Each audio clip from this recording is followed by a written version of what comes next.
Bonjour à toi qui passe par là.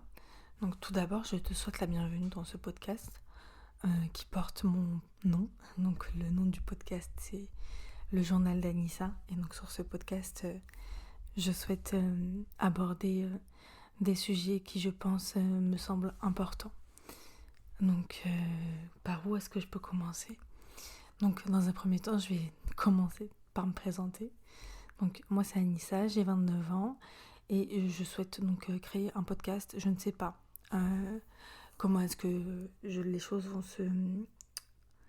se mettre en place avec le temps. Je ne sais pas si le podcast va évoluer. Honnêtement, pour le moment, je n'ai pas encore de visuel sur l'avenir de ce podcast. Une chose est sûre, c'est que le sujet principal, enfin l'un des sujets que je souhaite aborder sur ce podcast, c'est l'endométriose, mon parcours personnel avec l'endométriose, mais je souhaite également partager le parcours d'autres femmes avec cette pathologie, cette maladie et bien d'autres, parce qu'il n'y a pas que l'endométriose, il n'y a pas que l'endométriose qui impacte les femmes, il n'y a pas que l'endométriose qui impacte la fertilité, il y a plein d'autres choses qui font que une femme peut se retrouver avec des problèmes de fertilité ou autres, hein, ou sans forcément parler de maladies gynécologiques, mais il y a beaucoup de choses à aborder. Et il y a aussi des femmes qui ne souhaitent pas avoir d'enfants, des femmes qui souhaitent privilégier leur carrière, et c'est un choix qu'elles ont décidé de faire, et il est tout à fait donc respectable. Donc voilà. Alors à la base, j'avais prévu un script pour ce podcast de 4 pages à peu près, où je racontais un petit peu mon parcours avec l'endométriose, comment est-ce que j'ai été diagnostiquée, comment j'en suis arrivée là aujourd'hui, tout mon parcours. Il faut savoir que avant, j'ai fait plein d'autres choses avant. J'avais un compte Instagram où je parlais beaucoup d'endométriose, mais il s'est passé beaucoup de choses dans ma vie, et donc je me sentais plus, j'avais plus l'énergie pour l'alimenter tout le temps. Essayer d'être régulière sur les posts, les stories, les ci, les là. Et donc j'ai fini au final par le supprimer totalement. Et donc le compte en question, c'était Endometriose Girl. Et donc bon, j'ai décidé de le supprimer. Bon, là je l'ai relancé, mais pour le moment, il est assez petit et je ne sais pas trop encore ce que je vais faire à l'avenir, mais je verrai bien. Voilà. Mais c'est tout ça pour dire que lorsque j'avais mon ancien compte Instagram, j'ai échangé avec énormément de femmes sur plein de sujets. J'ai rencontré de très belles personnes. J'ai participé à des événements qui m'ont permis de rencontrer des personnes aussi. Ça a été vraiment quelque chose de très enrichissant au-delà de ça. Et j'en retire quand même quelque chose de positif. Parce que le fait de parler avec toutes ces femmes, honnêtement, ça a été une sorte de... Je dirais pas thérapie, c'est pas ça le mot. Mais ça a été une sorte je dirais, délivrance en quelque sorte. Dans le sens où je me suis dit, ah, en fait, non, je suis pas seule.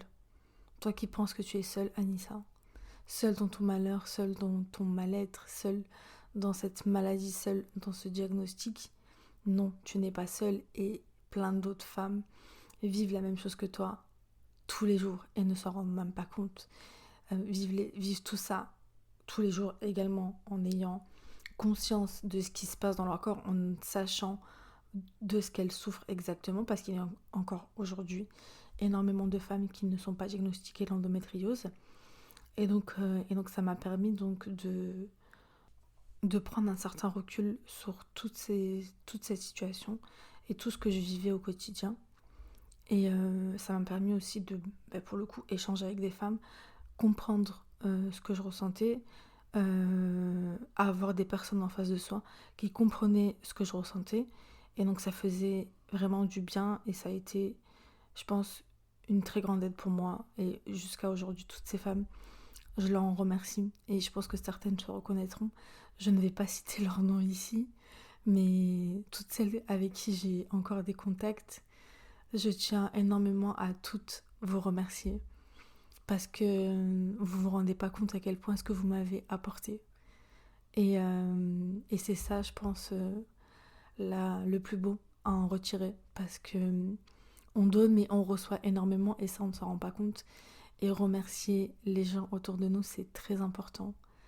Et je pense que cela est un message d'espoir pour toutes ces femmes qui désespèrent aujourd'hui de trouver une oreille attentive, une écoute auprès de personnes de leur entourage, de se dire, bon, est-ce qu'il y a des personnes avec qui je pourrais échanger sur les réseaux sociaux qui pourront me comprendre, m'aider et...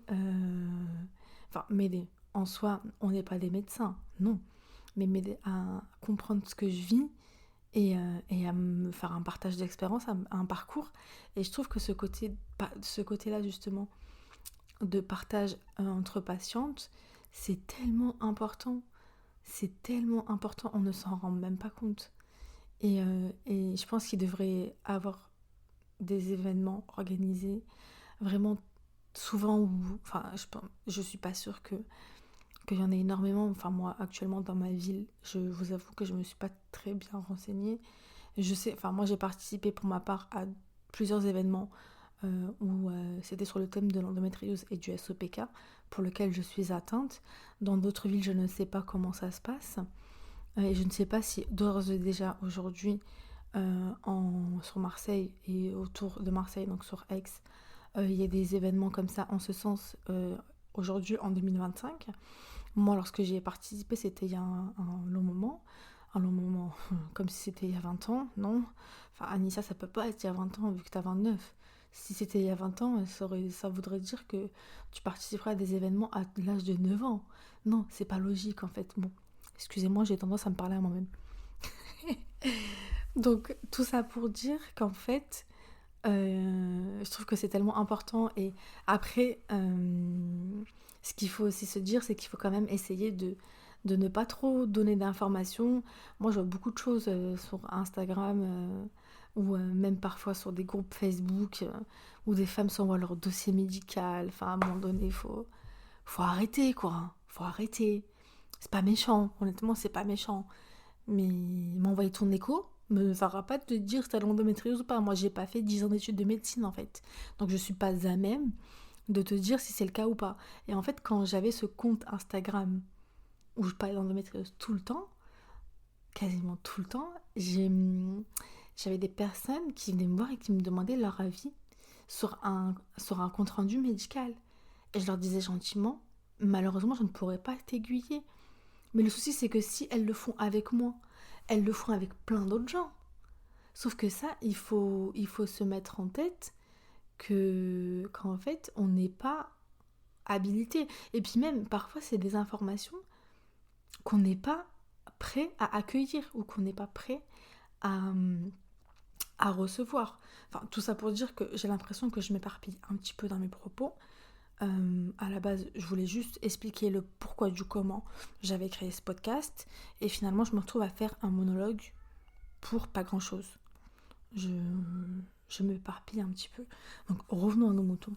Donc, le but de ce podcast, c'est donc de parler d'endométriose, mais pas que, de parcours de femmes, d'hommes, si j'ai la possibilité d'en interviewer certains, sur leur parcours de vie ou sur des thématiques qui, je pense, pourraient être importantes, type thématique santé, thématique business, thématique, enfin, tout plein de thématiques, dont également une partie où je vais, je pense, y mettre beaucoup de ma personne, enfin, mettre mon parcours à moi, d'où l'appellation du podcast, le journal d'Anissa, parce qu'en fait, je vais avant tout y ajouter un côté personnel et je pense que c'est important de faire des partages d'expériences, mais j'ai aussi ce besoin de parler donc de mon parcours personnel avec donc ma pathologie d'endométriose et de raconter un petit peu mon vécu par rapport à tout ça, parce que je pense que c'est important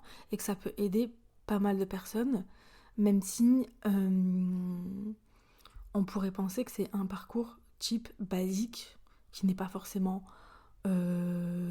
atypique, Enfin, j'ai une errance médicale qui a duré très longtemps, j'y reviendrai dessus, mais le but de cet enregistrement, ou de cet épisode-là que je suis en train de tourner aujourd'hui même, c'est de faire une sorte d'introduction sur les prochains épisodes à venir, qui pourront aussi être, je pense, intéressants. Et donc, je pense que ça pourra intéresser pas mal de personnes. Donc, voilà. Donc, j'espère que tu ne t'es pas senti trop perdu dans tous mes propos, parce qu'en fait, je n'ai suivi aucun script. Là, c'était du freestyle total.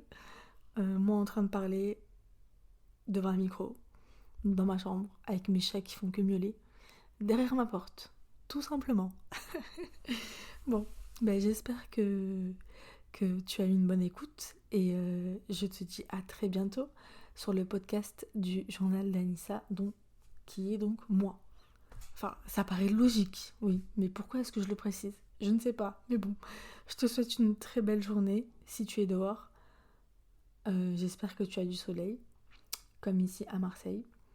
Et si c'est le soir et que tu t'apprêtes à dormir, je te souhaite une bonne nuit également.